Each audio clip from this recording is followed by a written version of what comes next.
मंत्री जी, हमारे राज्य में कोई भी भिक्षुक या किसी भी कलाबाज को हमारे राज्य में प्रवेश न करने दिया जाए। यदि किसी ने भी इस नियम का उल्लंघन किया तो उसे कड़ी से कड़ी सजा दी जाएगी।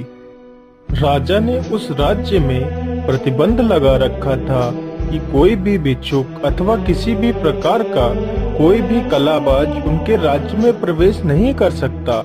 परंतु एक दिन की बात है, एक कलाबाज उनके राज्य महल में घुस जाता है।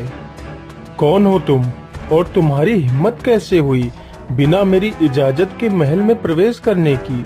सैनिकों, इसे अंदर किसने आने दिया? महाराज, मैं जरा सा पानी पीने चला गया तो ये आदमी राज्यसभा में घुस आया। महाराज, मेरी बात सुन लीजिए।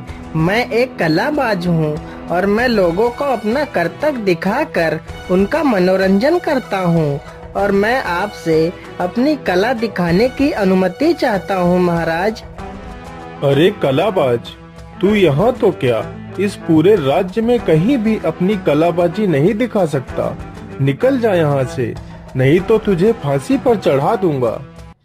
ठीक है महाराज, मैं यहाँ से चला जाऊंगा, लेकिन उससे पहले मैं यहाँ से एक अच्छा कार्य करके जाना चाहता हूँ महाराज।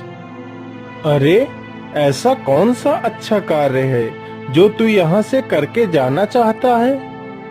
महाराज, आपके राज्य में आसमान में दो विशाल भैंसे लड़ रहे हैं और वो दो भैंसे लड़ते लड़ते आपके राज्य की ओर ही आ रहे हैं, और यदि वह दोनों भैंसे आपके राज्य में आ गए तो आपके राज्य का विनाश कर देंगे।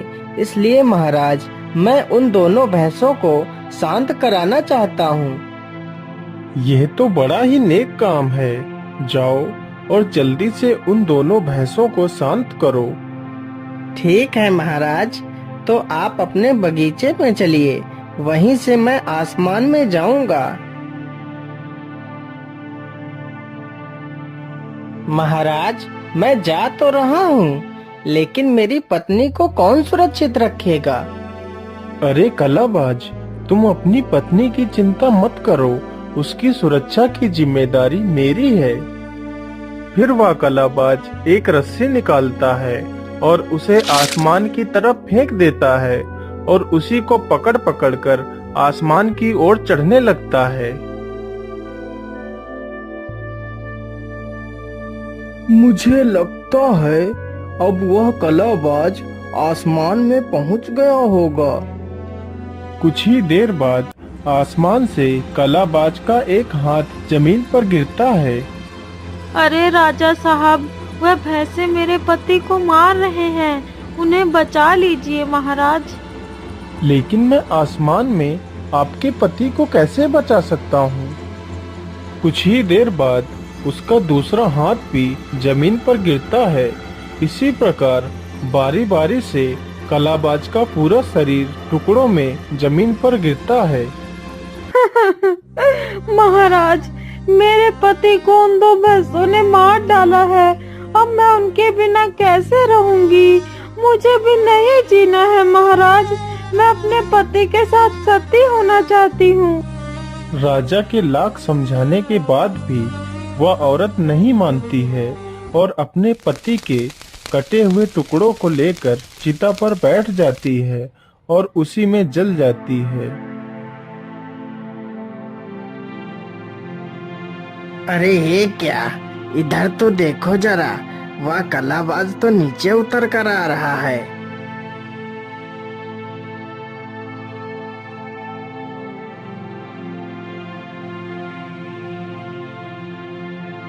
महाराज, अब मैंने उन दोनों भैंसों को शांत कर दिया है।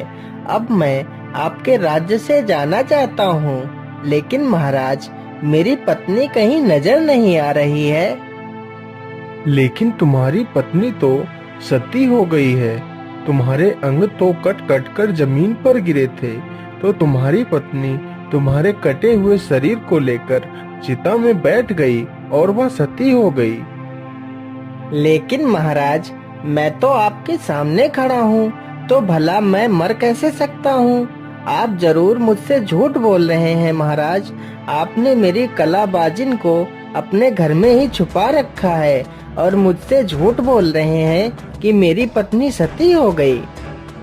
अरे कलाबाज, यदि तुम्हें ऐसा लगता है कि मैंने तुम्हारी पत्नी को छिपा रखा है तो तुम उसे बुला सकते हो। तो ठीक है महाराज, मैं अभी अपनी पत्नी को बुलाता हूँ। अरे रूपरेखा, तुम कहाँ हो? देखो मैं आ गया, तुम बाहर आ जाओ।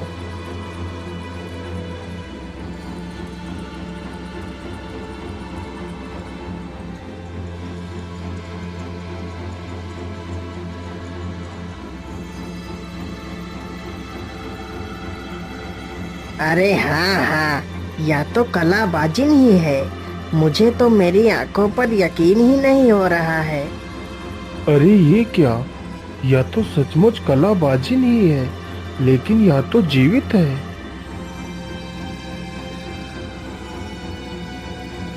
लेकिन कलाबाज, ये तुमने कैसे किया?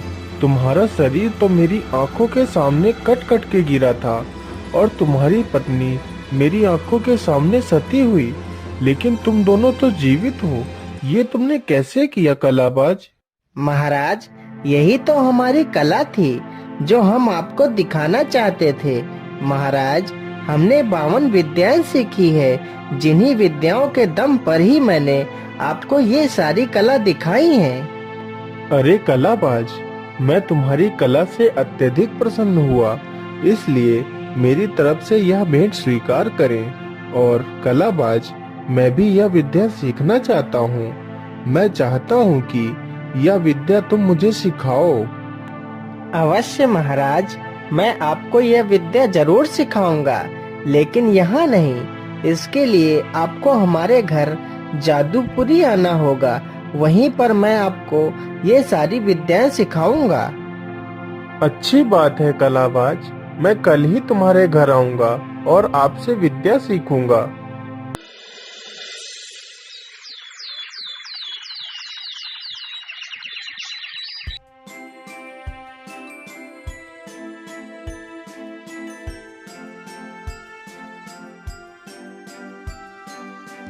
अच्छा महारानी जी, अब मैं चलता हूँ। मुझे जल्दी से वह सारी विद्याएं सीखनी है। ठीक है महाराज, आप अवश्य वह सारी विद्याएं सीख लेंगे। जाइए महाराज।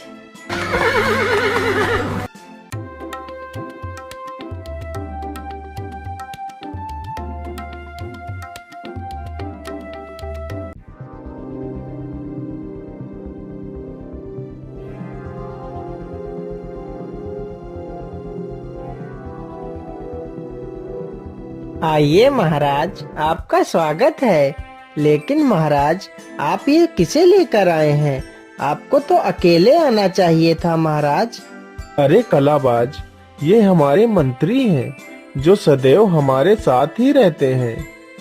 लेकिन महाराज, मैं जहाँ पर आपको विद्याएं सिखाऊंगा, वहाँ सिर्फ मेरे और तुम्हारे सिवा तीसरा कोई नहीं होना चाहिए।